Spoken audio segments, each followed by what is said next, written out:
কেমন হতো যদি গাছের জন্য এমন কোনো উপাদান থাকতো যেটা ব্যবহারে গাছ ভেতর থেকে শক্তিশালী হয়ে উঠতো, সেই সাথে গাছে ফুলে ফলে ভরে থাকতো, গাছের রোগ প্রতিরোধ ক্ষমতা বৃদ্ধি পেত, সাথে গাছ মাটি থেকে আরও বেশি পুষ্টি উপাদান গ্রহণ করতে পারত।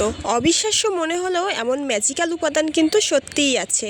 এটা কোনো সার বা কীটনাশক নয়, এটি হলো বাগানের একটা জৈব উদ্দীপক যার নাম হিউমিক অ্যাসিড। এই হিউমিক অ্যাসিড প্রয়োগে বাগানের অনুর্বর মাটিও উর্বর হয়ে যায়, গাছের পুষ্টি উপাদান ধারণ ক্ষমতা বৃদ্ধি পায়, সাথে গাছ মাটি থেকে অনেক বেশি পুষ্টি উপাদান শোষণ করার ক্ষমতা পায়।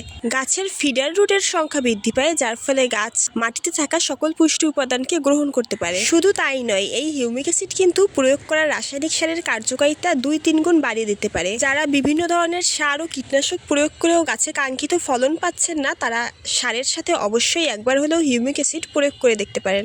এই হিউমিক অ্যাসিড কিন্তু বাজারে বিভিন্ন নামে পাওয়া যায়, তবে আমি হিউমিক কিংটাকেই বেশিরভাগ সময় ব্যবহার করি। আর এটা প্রয়োগ করাটাও খুবই সহজ, এটা পানিতে খুবই দ্রবণীয়, তাই পানির সাথে মিশিয়ে যে কোনো গাছের গোড়ায় খুব সহজে প্রয়োগ করা যায়। প্রতি লিটার পানির সাথে 1 গ্রাম হিউমিক অ্যাসিড খুব ভালোভাবে মিশিয়ে গাছের গোড়ায় প্রয়োগ করা যায়। একই পদ্ধতিতে গাছের পাতায় স্প্রেও করা যায়, আবার চাইলে দানাদার হিউমিক অ্যাসিড মাটিতে ছিটিয়েও প্রয়োগ করা যায়। ছাদের টবে লাগানো ফুল এবং ফল গাছের ক্ষেত্রে প্রতি 15 কিংবা 30 দিন পর পর একবার গাছের গোড়ায় প্রয়োগ করা যায়।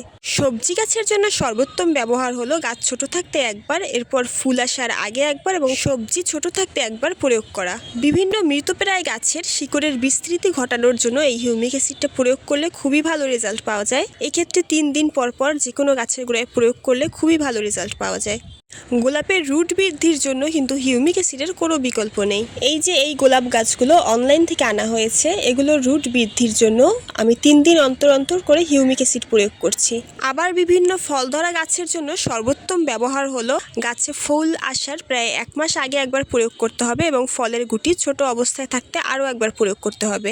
হিউমিক অ্যাসিড যেহেতু সরাসরি কোনো সার নয়, এটি কেবল একটি জৈব উদ্দীপক, তাই গাছ থেকে সর্বোচ্চ ফলন পাওয়ার জন্য এর সাথে অবশ্যই প্রয়োজনীয় সার এবং কীটনাশক ব্যবহার করতে হবে।